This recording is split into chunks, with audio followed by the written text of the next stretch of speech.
తెలుగు 99 కి స్వాగతం. వైఎస్ఆర్ హయాంలో హంద్రినివా ప్రాజెక్టు 90% పూర్తయిందని ఏపీపీసీసీ అధ్యక్షులు వైఎస్ షర్మిల అన్నారు. అధికారంలో వస్తే ప్రాజెక్టు పూర్తి చేసి 127 చెరువులకు నీళ్లిస్తామని చెప్పిన వైకాపా హామీని మరిచిందని విమర్శించారు. అనంతపురం జిల్లా మడకశిల్లలో నిర్వహించిన ఎన్నిక ప్రచారంలో ఆమె పాల్గొన్నారు. పూర్తి చేయలేకపోతే వీళ్ళు రాజశేఖర రెడ్డి గారి ఆశయాలను నిలబెడుతున్న వాళ్ళు జగన్మోహన్ రెడ్డి గారు ఎలా అవుతారన్నా? లెదర్ పార్క్ కడతామన్నారు, కట్టారా జగన్మోహన్ రెడ్డి గారు? వచ్చిందా లెదర్ పార్క్? ఎన్ని ఉద్యోగాలు వచ్చినాయి లెదర్ పార్క్ లో? అవుటర్ రింగ్ రోడ్ కట్టాలన్నారు జగన్మోహన్ రెడ్డి గారు, వచ్చిందా? కనిపిస్తుందా? మరి ఎందుకన్నా నమ్మి ఓట్లేస్తే ఒక్క మాట కూడా నిలబెట్టుకోకపోతే మరి జగన్మోహన్ రెడ్డి గారికి మళ్ళీ మళ్ళీ ఎందుకు ఓట్లేయాలి?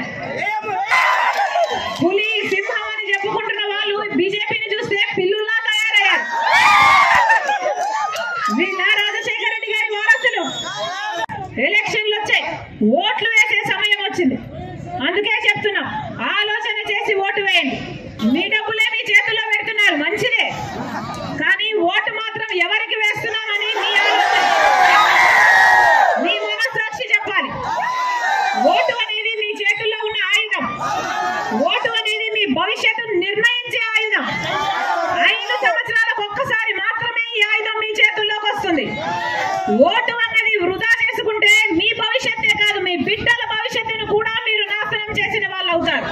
కాంగ్రెస్ పార్టీ అధికారంలోకి వచ్చిన వెంటనే 10 సంవత్సరాల ప్రత్యేక హోదా వస్తుంది. మన ఆంధ్రప్రదేశ్ 2 లక్షల వరకు రైతులకు రుణమాఫీ చేస్తున్నదానికి 1 లక్ష రూపాయలు, 5 సంవత్సరాలకు 5 లక్షల రూపాయలు ప్రతి పేదింటికి ఇస్తుంది కాంగ్రెస్ పార్టీ.